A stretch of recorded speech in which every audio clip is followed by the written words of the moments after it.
1 year ago, the CFDA honored visionary Belgian designer Dries van Noten with the International Award.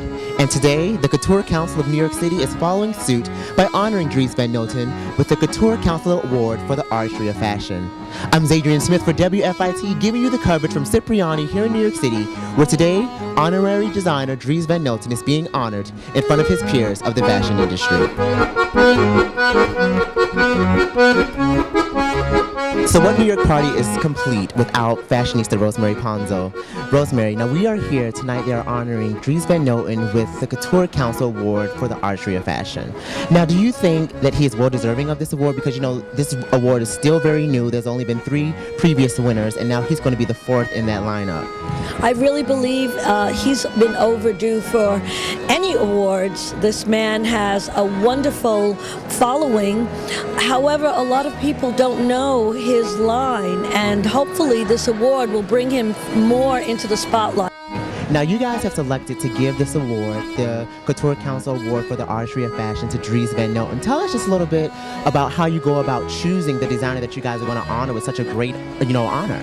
Well, the advisory committee includes curators like Pamela Golbin from the Musée de la Mode and Akiko Fukai from Japan, and also people who are in the business of fashion like Linda Fargo and Julie Gilhart, as well as people who are fashion reporters like Hamish Bowles and Glenda Bailey.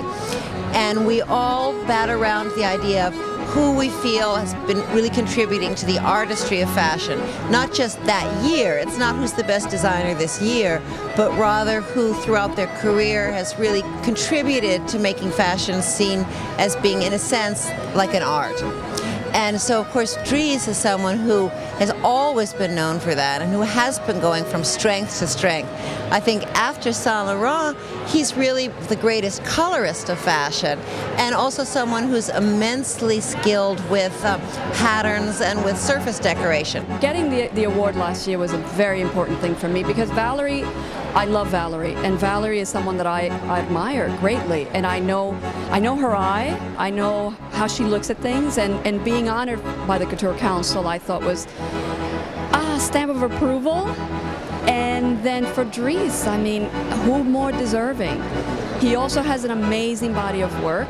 He's been doing this for as long as I have, and he's got his identity, he's got his fingerprint. Just that deserves an award. Now tell us, you're going to be doing a lot at our school. You come into the school on September 24th. Just tell the students where we can find you guys and talk to you guys on our campus. Well, you got to come September 24th to your amphitheater, where we're going to have a talk with Valerie Steele about fashion and art. And it's September 24th at 6 p.m. So everybody come there and bring popcorn, or else we'll treat you to some popcorn. and on top of that, I'm doing a talk on October 29th.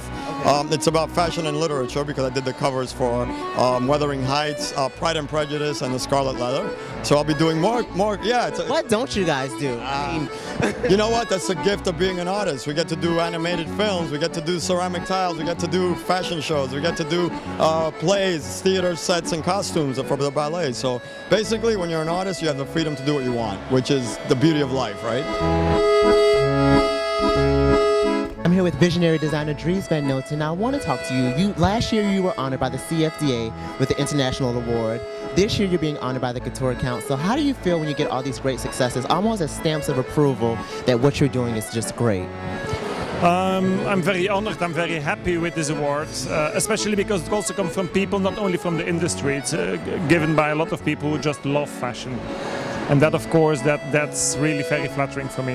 Now, as a designer coming from Belgium, you really put Belgium on the map as the epicenter of fashion since 1985.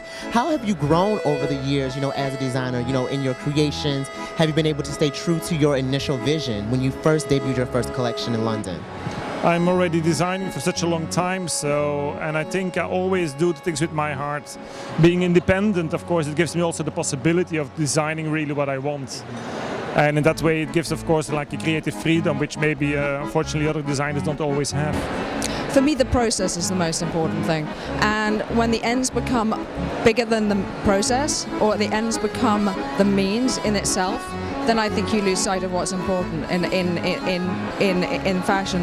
And obviously, it's not it's not politics or whatever, but I think it's really important. Marie Claire has always been very mindful of shopping smartly and shopping in a mix of prices. So we've continued that venue, but we are now focusing much more on what the prices are and what the real value shopping is about. It's less of an emotional shopping and it's more of a practical shopping for the Marie Claire reader.